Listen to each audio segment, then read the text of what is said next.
ನಾವು ಇದು ಅವರು ಕ್ಷೇತ್ರ ಜೀರ್ಣೋದ್ಧಾರಕ್ಕೆ ನಿಮ್ಮ ಕಡೆಯಿಂದ ನೀವು ಸಹಾಯ ಮಾಡಿ ಅಂತ ನಾವು ಪ್ರಾರ್ಥಿಸುತ್ತಿದ್ದೇವೆ. ಅದರಿಂದ ಎಲ್ಲ ಭಕ್ತಾದಿಗಳು ಬಂದು ನಮ್ಗೆ ಈಗ ಸಹಕಾರವನ್ನು ಕೊಡ್ತಾ ಇದ್ದೇವೆ. ನಮ್ಮ ಮೂಲ ಉದ್ದೇಶ ಅಂದ್ರೆ ನಾವು ಇಷ್ಟರವರೆಗೆ ಎಲ್ಲಿ ಸಹ ಸಾಮಾಜಿಕ ಜಾಲತಾಣ ಕ್ಷೇತ್ರದ ಮಹಿಮೆ ಅಂತ ಏನು ಅಂತ ಕೊಟ್ಟಿಲ್ಲ. ಅಂದ್ರೆ ಕ್ಷೇತ್ರದಲ್ಲಿ ತುಂಬಾ ಪವಾಡಗಳು ನಡೆದಿವೆ. ಇಲ್ಲಿ ಜಾತಿ ಭೇದ ಧರ್ಮ ಏನಿಲ್ಲ. ಇಲ್ಲಿ ಎಲ್ಲರೂ ಒಂದೇ ತಾಯಿಗೆ. ದೊಡ್ಡ ಶ್ರೀಮಂತ ಬಡವ ಏನಿಲ್ಲ, ಎಲ್ಲರಿಗೂ ಒಂದೇ ಸ್ಥಾನಮಾನ.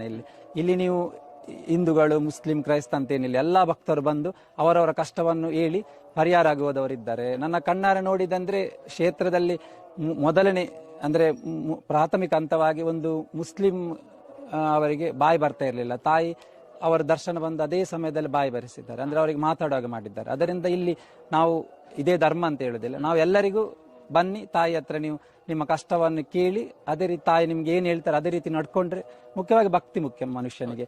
ನಾವು ಅಲ್ಲಿ ಓದಿ ಆಗಿಲ್ಲ ಅಂತ ಹೇಳುದಲ್ಲ, ಅವರು ಅದೇ ರೀತಿ ನಡ್ಕೊಂಡ್ರೆ ಅವರದ್ದು ಯಾವ್ದು ಕಷ್ಟ ಇದೆ ಅದು ನಿವಾರಣೆ ಆಗಿದೆ, ಇನ್ನೂ ಸಾಗುತ್ತೆ. ಈಗ ನೀವು ಜನರ ಹತ್ರ ಏನ್ ಹೇಳ್ಕೊತೀರಾ? ಅಂದ್ರೆ ಇಲ್ಲಿಗೆ ಬರೋದಿದ್ರೆ ಹೇಗೆ ಬರಬೇಕು, ಹೇಗೆ ಯಾವ ದಾರಿ ಹೇಗೆ ಏನು ಅಂತ ಈ ಕ್ಷೇತ್ರಕ್ಕೆ ಬರೋದಿದ್ರೆ? ಈ ಕ್ಷೇತ್ರ ಇವಾಗ ಪರಂಗಿಪೇಟೆ ಎಂಬ ಜಾಗದಲ್ಲಿ, ಇದು ಮಂಗಳೂರಿಂದ 12 ಕಿಲೋಮೀಟರ್ ದೂರ ಇದೆ, ಬೀಸ್ ರೋಡ್ ಇಂದ 15 ಕಿಲೋಮೀಟರ್ ದೂರ ಇದೆ. ಸೊ ಇದರ ಮಧ್ಯದಲ್ಲಿ ಬರುತ್ತೆ. ಇಲ್ಲಿ ಈ ಜಾಗದ ಹೆಸರು ಕುಂಪನ ಮಜಲ್ ಅಂತ. ಈ ಕುಂಪನ ಮಜಲು ಹೈವೇ ಇಂದ ಒಂದು 2 ಕಿಲೋಮೀಟರ್ ಒಳಗಡೆ ಬರಬೇಕು ಅವರು. ನಾವು ಇದರ ಬಗ್ಗೆ ಸಾಮಾಜಿಕ ತಳದಲ್ಲಿ ಹಾಕಿದ್ದೇವೆ ಆಲ್ರೆಡಿ.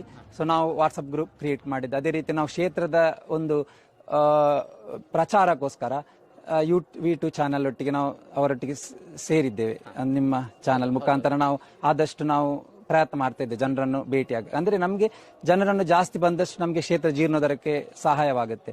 ಅದೇ ರೀತಿ ನಾವು ಕ್ಷೇತ್ರದ ಒಂದು ಜನರಿಗೋಸ್ಕರ ಅಂದ್ರೆ ಅವರಿಗೆ ಕ್ಷೇತ್ರದ ಮಾಹಿತಿಯನ್ನು ಕೊಡ್ಲಿಕ್ಕೋಸ್ಕರ ನಾವು ನಮ್ಮದೇ ಆದ ಕ್ಷೇತ್ರದ ಒಂದು ಯೂಟ್ಯೂಬ್ ಚಾನಲ್ ಮಾಡಿದ್ದೇವೆ.